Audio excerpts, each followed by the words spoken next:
Welcome, fantasy degenerates. Welcome to week 4. We're about 25% of the way through this season, and you got to kind of gauge where your team's at and how you may fare. So today we're going to look at the power rankings and see if your future's safe or unsafe. And like I said, at this point, there are no women, no children, players, even defending champions at this point are all unsafe. So let's go ahead and start out with number 12, Kyle. Number 12, Kyle. He's kind of had a bad go at it since the draft. He told me last week that Arian Foster is his workhorse, his most points scored player, and he's not even safe because he got injured last week.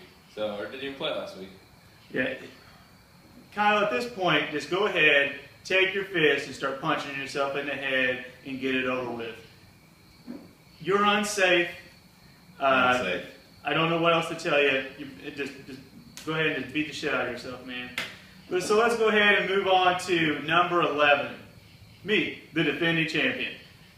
Eddie Lacy, I want to slap the piss out of you at this point, take a strap to you, and beat your ass. That's all I got to say. You've screwed me over. And by the way, if anyone wants to know, I do have the most points scored against me this week, so stop beating me up. Let me have a chance. Yeah, the beauty of this is statistics. The past has shown defending champ what happens to them the following season. Yeah. They miss the playoffs. Yeah. So you're on your way. I'm going to throw you an unsafe for now, unless you can dig out of this hole. I have an unsafe, and I will dig out of this hole just to let you guys know. Watch and see. Austin, you're coming down the list, buddy.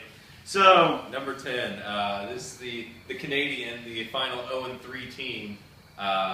He got a little scare with Adrian Peterson. It's always tough when your number 1 pick goes down for the year. Hard to recover from that. He's got a slew of wide receivers he can trade though. A lot of decent receivers there. Yeah, they're not bad, Kevin. At this point, I thought even on draft night, it's probably one of your worst teams that you've ever drafted. I really don't see you ever escaping out of the bottom 3. I would just, at this point, get over it. You're unsafe. Unsafe. Yeah, and it's going to stay that way. So, moving on to number 9, Brent Berry. There was some kind of hope for you. I don't know why, but I bought into the Doug Martin thing. I need to just slap myself in the face for that.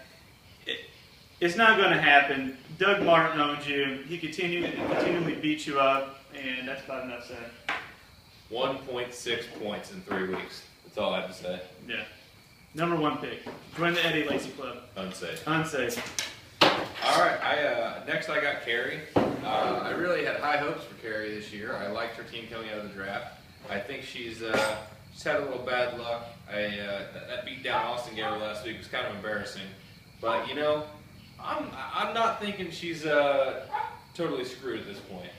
No, I think Carrie, what needs to happen, you need to get angry, start kicking some dudes in the balls, and make something happen. Because you do not deserve this type of treatment in this league at this point, especially with the team that you have. I'm going to go ahead and say that you're safe. And I absolutely believe that you will make the playoffs. And I know that's what they're talking about, but it's out there. I'm just going to throw it out. So. All right. Number 7, Chris Strack. What are you feeling on Strack? I'll let you go first. I'll make it simple. I think Strack is probably the safest team in this league. And I just go ahead. I might as well just start talking about playoffs in week 4 since I mentioned it a while ago. I'm telling you right now, Strack will be your end of the year season champion. He might not score the most points, but he will be this year's champion. Go ahead and mark that down in week 4. Strack has scored the 2nd most points in the league. Yeah. He got the draw into the stick against Brent this past weekend. Mm-hmm. Brent needed a half a point to beat him and only got 2 points. So, I picked that upset, by the way, even though Vegas had Strack winning. Yeah. But, I think Strack's safe too. I think his future's bright from here. 1 and 2 is not any state of panic. However, though, Strack will not be safe this week with Lynch and Peyton Manning on the bench. Strack does get another loss. Other than that, though, he's going to be a top contender. So, moving on to number 6 is Todd, which I think by far, Todd, you're probably one of the most fakest teams in this league at this point. The Velvet Buzzsaw. Did you Urban Dictionary that? Huh? Did you Urban Dictionary that? Yeah, absolutely. Todd, you just need to just put the velvet buzzsaw on yourself, man, at this point. Please, people, look that up. But I'm telling you right now, he is by far one of the most fakest teams in this league. Terrence West, Monty Ball, Emmanuel Sanders on bye this week. He might as well not show up against me this week. So no, it's a loss. It's a bye week's tough for a lot of teams this week. But Todd, you're right there in the middle, and I think you're going to be in the middle throughout the rest. But you got to get it together, get a few wins. And Todd, you'll probably end up 8th at the end of the season. I'm just going to throw that out there as well. So number 5, we have Matt. Matt, Murray and Pierre Thomas, I think, are going to be your difference makers throughout the rest of the year.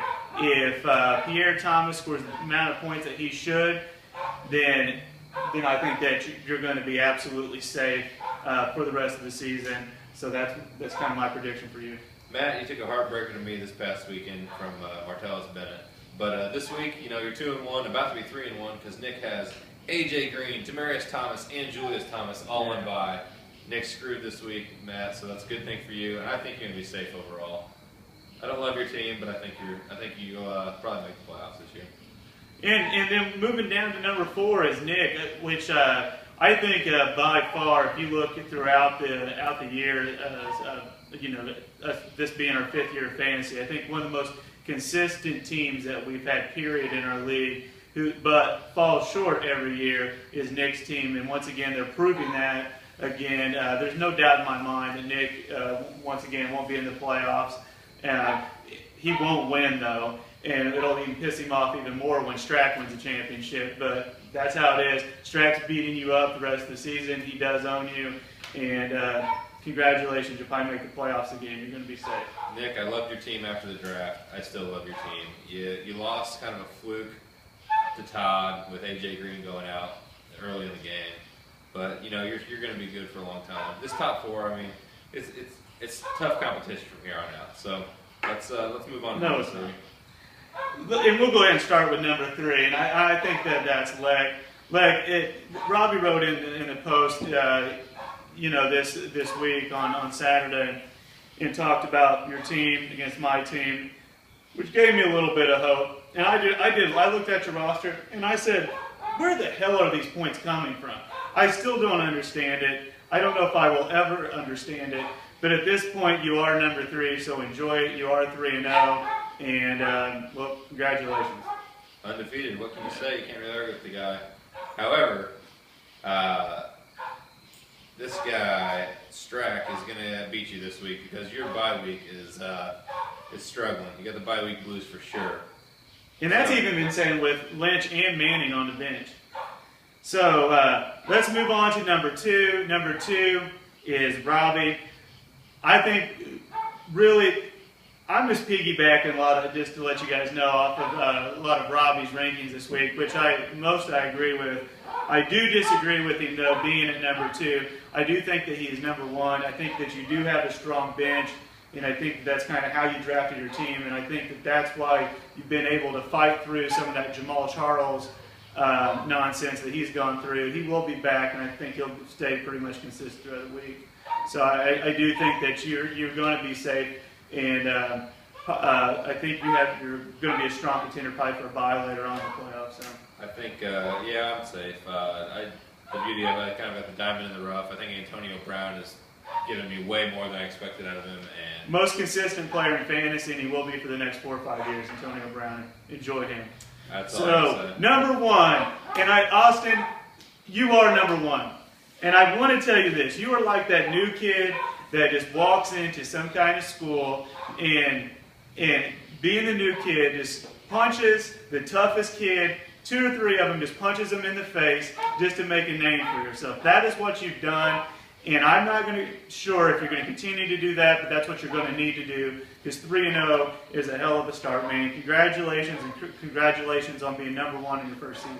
I talk about beginner's luck, and the cafeteria line is doing what he needs to do. And this week is the biggest test he has, the defending champion. He can make a statement, be undefeated at 4-0.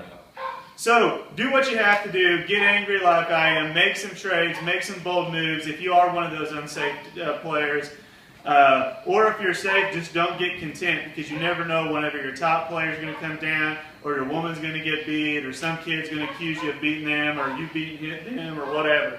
So there you go, fantasy degenerates. Remember, if you're winning, it's fantasy, and if you're losing, it's fake.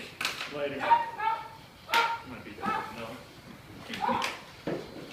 Oh, my God. Stop. No, he's still going. You need to be a good boy.